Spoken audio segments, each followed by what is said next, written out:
In this step-by-step tutorial, I will teach you how to proficiently map Zoho books to Zoho One, a procedure that is quite simple and straightforward.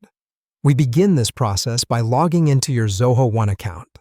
Ensure that the details entered are accurate to facilitate a smooth transition to the next step, which is crucial for the whole process. After you have keyed in the correct details, trace your cursor to the top right portion of your screen, and you will locate the Admin panel.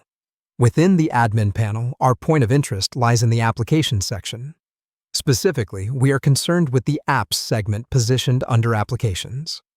Please note that to get to the Apps section, you'll need to make use of the easy-to-navigate drop-down menu. This menu is organized in a fashion that enables fast access to applications, including the one we are looking for. Having found the Apps subcategory, click on it, and let's proceed to the next crucial step. Here, look for the action button named Add Apps. You can easily spot it as it often contains an inviting color to attract attention.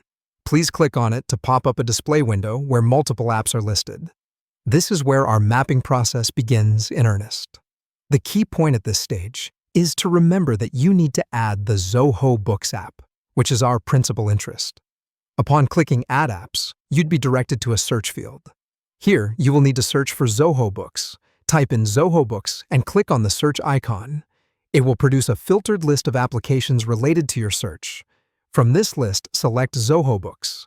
Now comes the mapping part of Zoho Books to Zoho One. Once Zoho Books is selected from the search result, you'll need to select your organization as well. Please ensure you choose the correct organization, as this is incredibly important for the whole mapping process.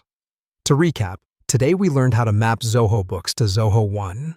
We navigated through the Admin panel found within the Zoho One account, made it to Applications, went down the drop-down menu to Apps, clicked Add Apps, conducted a search for Zoho Books, selected it, and finally mapped it by choosing the correct organization. As you can see, in a series of simple yet methodical steps, you have successfully mapped Zoho Books to Zoho One. Well done! You now have the knowledge to carry out this process in the future. As always, repetition improves proficiency. So feel free to practice this process until you're completely comfortable with it. Remember, learning is a journey. Take your time, and you'll continue to progress.